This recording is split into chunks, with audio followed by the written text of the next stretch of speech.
According to economists, this reasoning is also based on a misunderstanding.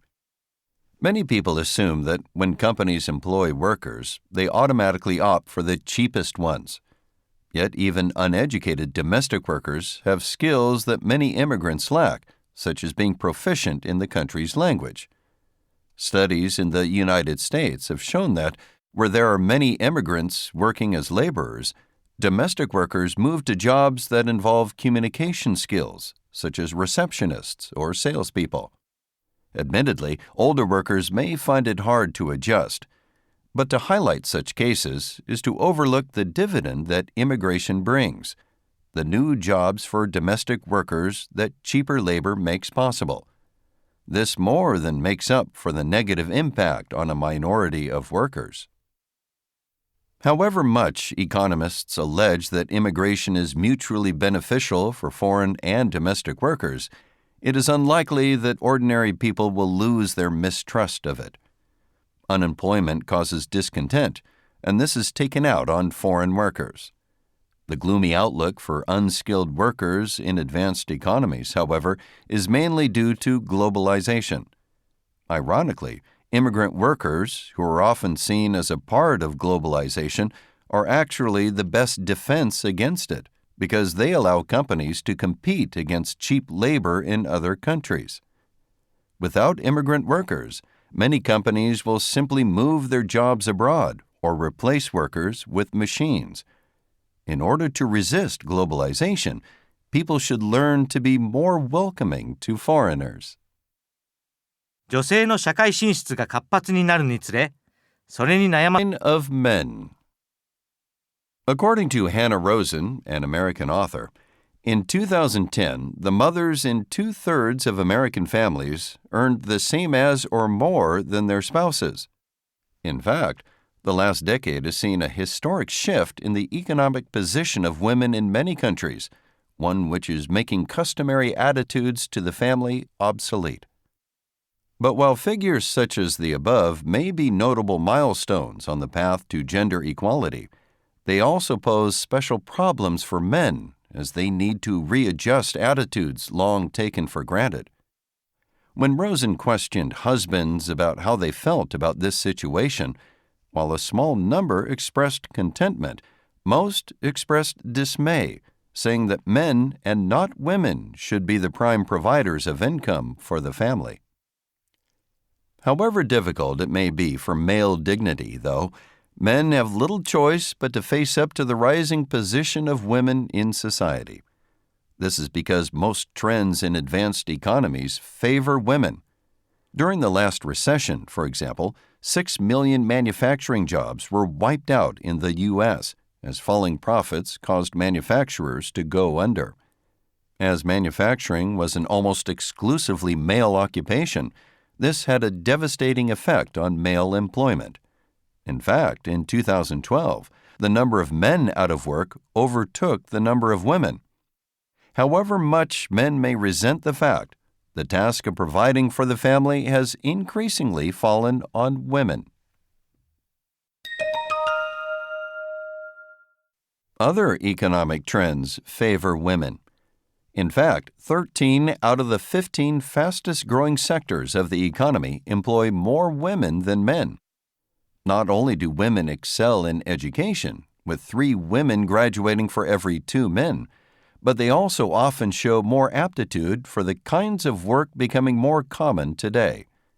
The result is that more and more men are reduced to supplementing their wives' incomes. According to Rosen, the problem is not so much that jobs for men are scarce, but that many men have psychological barriers that prevent them from taking them. Men need to become more flexible and pragmatic in their job preferences, even if the salaries are moderate and the positions not so prestigious. However hard it is for male vanity to accept, men can never hope to regain their old position as the head of the household who laid down the law for the rest of the family. In the past, women were often forced to accommodate themselves to inferior positions just because of their gender. They also frequently took on unpopular jobs. Men, though, do not have this disadvantage.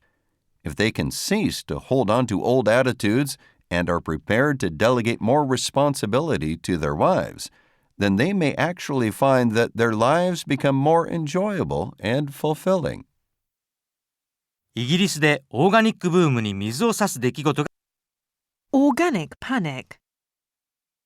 A report on organic food released by the United Kingdom's Food Standards Agency, FSA, is causing considerable debate. The report, the largest of its kind to date, failed to find evidence that organic vegetables, meat, and dairy products are nutritionally superior to conventionally produced food. As might be expected, organic farmers who have been promoting the benefits of organic food have expressed their anger at the report.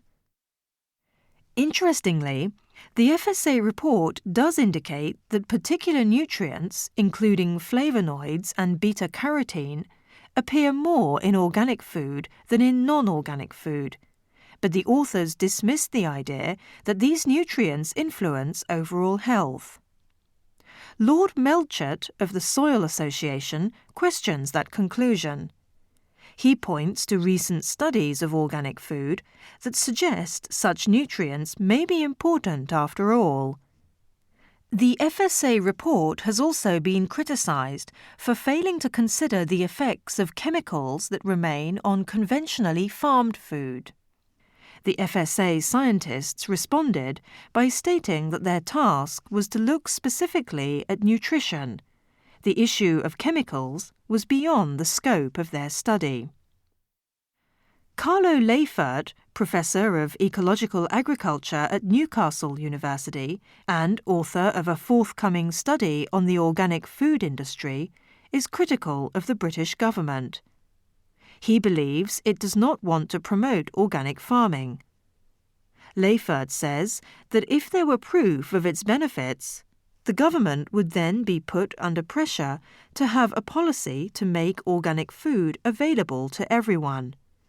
This would require providing financial support to organic farmers, an expense Leifert claims the government is keen to avoid. アメリカとイギリスで新たな方法によるラジオ聴取率のリサーチが行われ Searching radio. Radio broadcasters have long wanted to update the method of collecting data about their listeners. The goal is to have more accurate information about who is listening to broadcasts and when.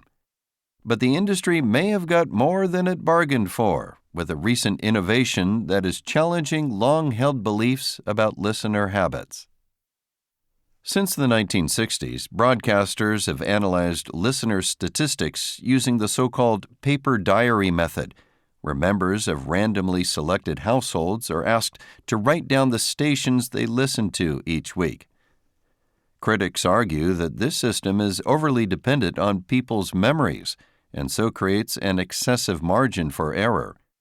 They also say that it is too slow, as results are only published quarterly.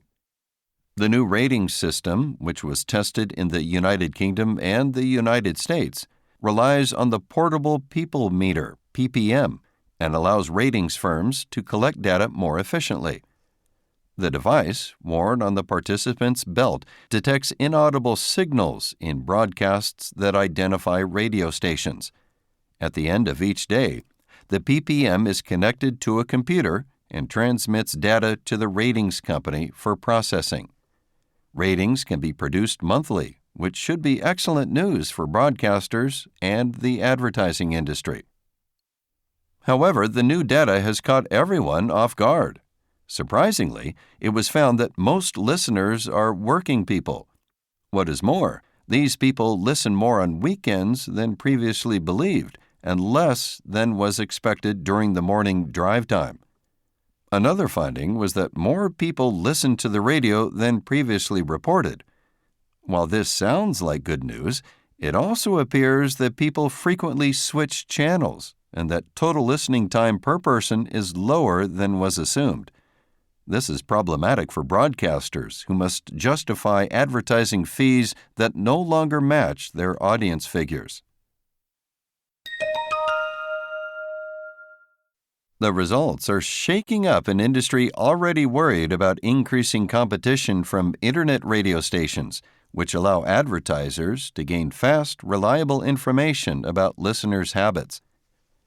Media buyer Chris Caldwell believes the new ratings system will keep radio on its toes and force broadcasters to respond to the needs of listeners and advertisers.